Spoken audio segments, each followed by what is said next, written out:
Hello everybody and welcome back to another online history class. Last class we talked about the origin of humans, and today we are going to talk about the start of history. To understand the start of history, we must first understand what the start of a certain history, like Egyptian history or Chinese history, is. The start of history is defined by the starting of tools, language, and a government system. This is used globally to define the start of a certain culture or history. So, which history started the earliest? I've made a list of the first 4 starting histories. You will need to put them in order. So, the choices are A. Indus Valley, B. Ancient Egypt, C. Ancient China, and D. Mesopotamia. Now, this is not a multiple choice question. You just need to put them in order. I'll give you 5 seconds, or you can pause this video right now. 1, 2, 3, 4, 5. The first culture that started their history the earliest was Mesopotamia. The second was ancient Egypt. These two all started about 1,000 years earlier than ancient China and Indus Valley. What is Indus Valley, you ask? Well, it was an ancient civilization, of course, that occupied areas near modern India. Indus, India. Can you see that relationship there? Okay. No? Or yes? Doesn't matter. As long as you know that Indus Valley occupied places near India, that's good. And also it's an ancient civilization.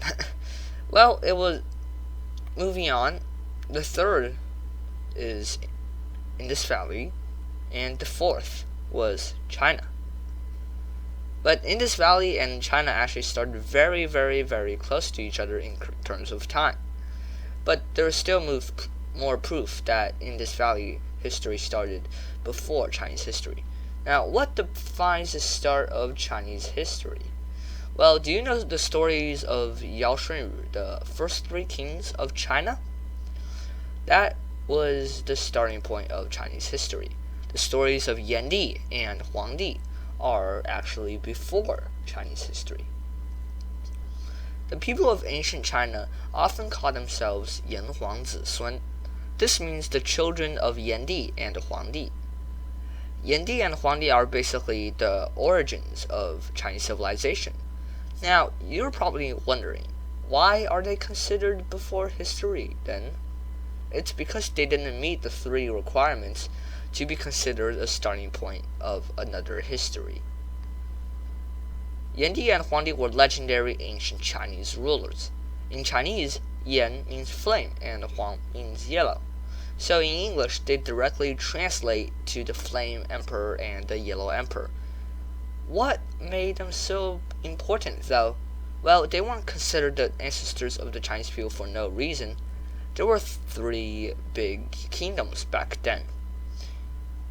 Kingdoms is quoted because, well, they weren't technically kingdoms. They didn't meet the 3 requirements, so they didn't have a strong government or anything like that, or a certain set of rules. Well, I mean, they did have rules, but they didn't have a certain government system. They were just regions of people who support a person, and not technically support them as a king or a ruler, but like they really like that person. The 3 regions were of Yan Di, of course, Huang Di, of course, and the next one, another legendary being, Chi You. Chi You was once a follower of Yan Di, but he left and created his own army, and then he had a bunch of followers, a lot of followers. After some time, Chi You declared war on Yan Di. What do you think Huang Di did right now? A. Helped Chi You. B. Helped Yan Di. C. Did nothing. Or D. Defeated both. I'll give you 5 seconds, or you can pause this video. 1, 2, 3, 4, and 5. The correct answer was D. Huang Di actually didn't like Yan Di a lot. There was a reason why Chiyo left Yan Di. He and Yan Di battled each other in the famous Battle of Banquan. This was the first battle in Chinese history. Now, there may actually be 3 battles that happened between Yan Di and Huang Di, and the Battle of Banquan may refer to the third of these battles, but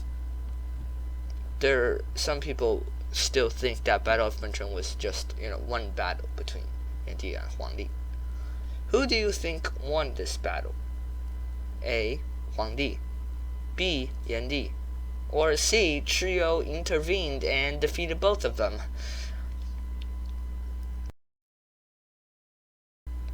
Huang Di won but spared Yan Di because he decided to join Huang Di in his army.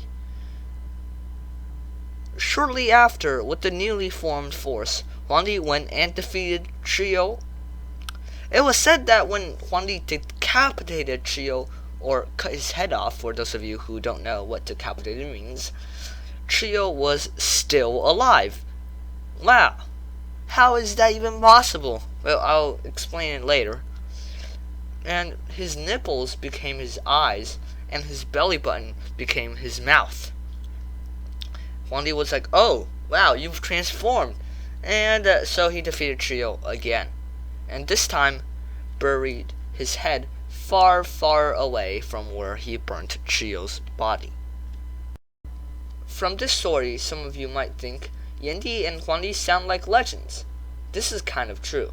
While certain details were exaggerated, like Chiyo still being alive without a head, there is some proof that Yan Di and Huang Di actually existed.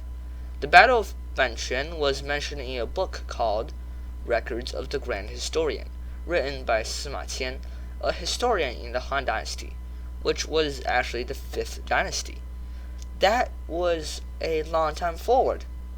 However, the stories of Yan Di and Huang Di doesn't have enough proof to be considered historically accurate.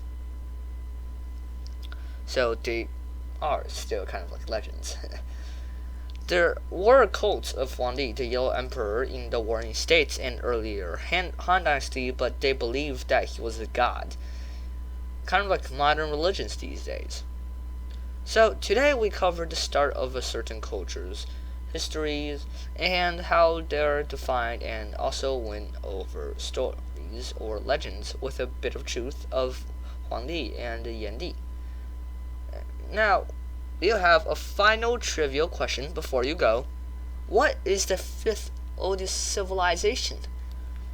What do you think, huh? I'll give you 5 seconds. 1, 2, 3, 4, 5. Well, I hope you didn't search it up, but it was the Mayan civilization, with ancient Greece following close behind, being the 6th. And that's it, folks. See you all next Monday.